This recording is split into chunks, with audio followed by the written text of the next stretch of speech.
Hello and you're welcome to Car Diagnostics Engine Part 5.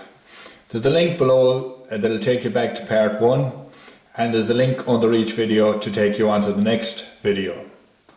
And today we're dealing with fuel trims, and we have our drawing here to help us out. And up here on top we have the engine computer. And here we have the memory section of the engine computer, and over here is the light that comes on in the dash when there's a fault in the engine. And down here we have our fuel trims. We have our long-term fuel trim and we have short-term fuel trim. And we'll see the lights on the dash and there's a link fault code. And what you can do is you can go into live data and look at fuel trims. And when you're looking at fuel trims, you're looking at how the computer is controlling the fuel going into the engine. And with the lean fault code, the computer will start adding fuel. And the short-term fuel trim is always the first to start adding fuel. It'll add 10%, 15%, 20%, and then it'll check to see if that's enough. And we'll say in this case it's not enough. Now the short-term fuel trim now is maxed out. It can't add any more fuel. So what the computer will do is it will take this 20% away from the short-term fuel trim and hand it over to the long-term fuel trim. And when this 20% is with the long-term fuel trim, it'll be stored in the memory of the computer. It'll be stored in the memory of the computer. And if you turn off your engine and restart it again, the computer will remember that when this car was turned off, it needed 20% more fuel, and it'll start adding that fuel straight away. Now when that 20% was taken away from the short-term fuel trim, the short-term fuel trim now goes back to zero. And it'll start adding fuel again to try and sort out the problem in the engine. And it'll add 10%, it'll add 15%, and it'll check to see if that's enough. It'll add 20%.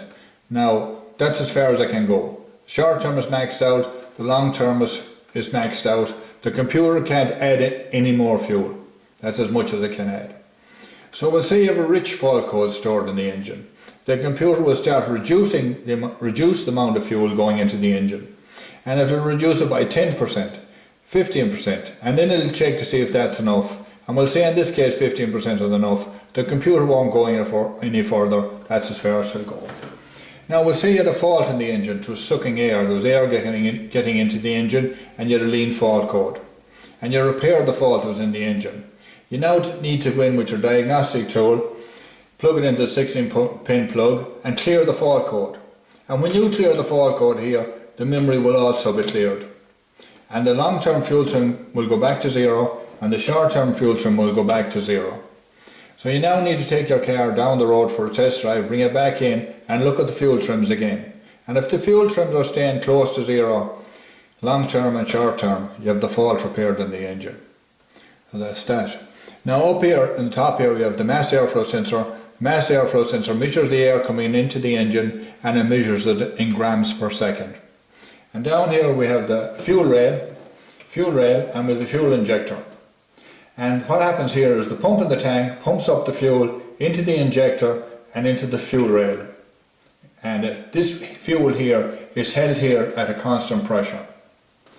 And the computer will open the injector for a length of time to allow fuel into the engine. And this time is measured in milliseconds. And if you go into live data, what you'll see is injector duration measured in milliseconds. Now over here we have the oxygen sensor. And the oxygen sensor measures the oxygen in the exhaust gases. This oxygen sensor gives out a fluctuating voltage of between 0.2 and 0.8 volts. And if the computer looks out and sees the oxygen sensor fluctuating between 0.2 and 0.8 volts, it knows that the right amount of fuel and the right amount of air is going into this engine. Now with this type of sensor, 0.2 is lean and 0.8 is rich. And we'll say the computer looks out and it sees it reading 0.2. It knows it's a lean condition, there's not enough fuel going into the engine, and it will set a lean fault code and it will start adding fuel until it sees the oxygen sensor fluctuate again between 0.2 and 0.8 volts. And when it sees it fluctuating between 0.2 and 0.8 volts, it's happy then. Now we'll say we have a rich condition, 0.8, the computer looks out and sees a rich condition, the computer will start reducing the fuel going into the engine until it sees the oxygen sensor fluctuate between 0.2 and 0.8 volts. So that's how that works. Now, we'll say we have a fault up here. We have a fault here. There's air getting in here into where the air is coming into the engine. And we'll say the mass airflow sensor is here, and there's 2 grams coming in here, and it measures that 2 grams, but there's also 2 grams coming in here, and it can't measure this here because it's the wrong side of the mass airflow sensor. What happens here is the mass airflow sensor reports 2 grams, the computer will open the injector for 2 milliseconds, and then it'll look to the oxygen sensor to see if it's fluctuating. But no, because of the extra air coming in here, it's down at 0.2. So the computer will now start adding fuel until it sees the oxygen sensor fluctuate between 0.2 and 0.8 volts. Same thing again if you have a dirty mass airflow sensor. It can't measure all the air coming into the engine. We'll say there's 4 grams coming in here. It's only able to measure 2 grams. It reports 2 grams. Okay, so the computer opens the injector again for 2 milliseconds to match the 2 grams. But again, we have a problem. We have a lean condition. Again, the computer will add fuel again until it sees the oxygen sensor fluctuate between 0.2 and 0.8 volts.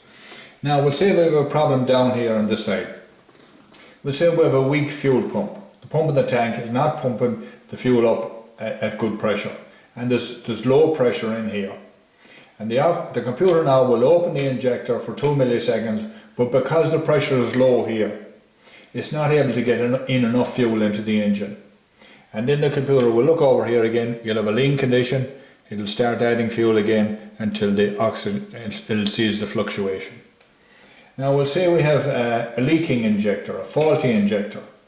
And we'll say the computer opens the injector, but too much fuel goes in.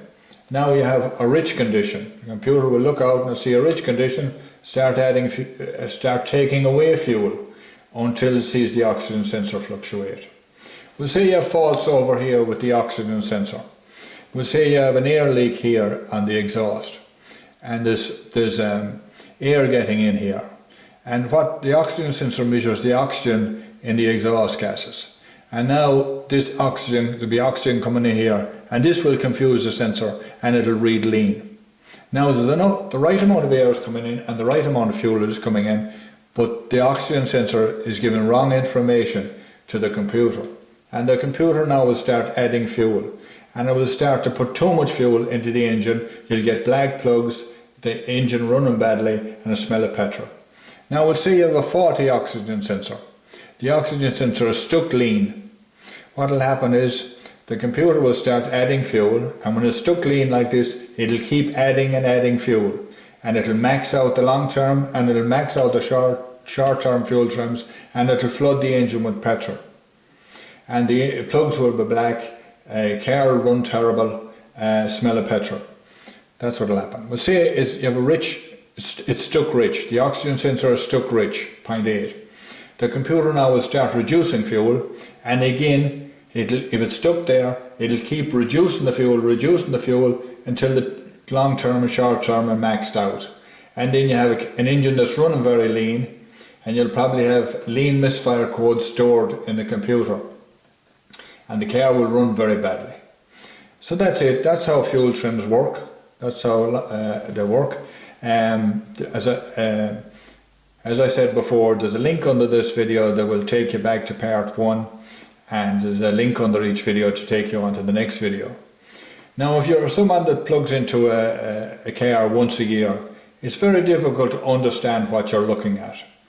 So what you can do is you can run through the 5 videos. They're about 20 minutes long, about that, and then you can do your diagnostic check. And then you can get your fault code and do your research on your fault code, and this will help you diagnose the fault in your engine.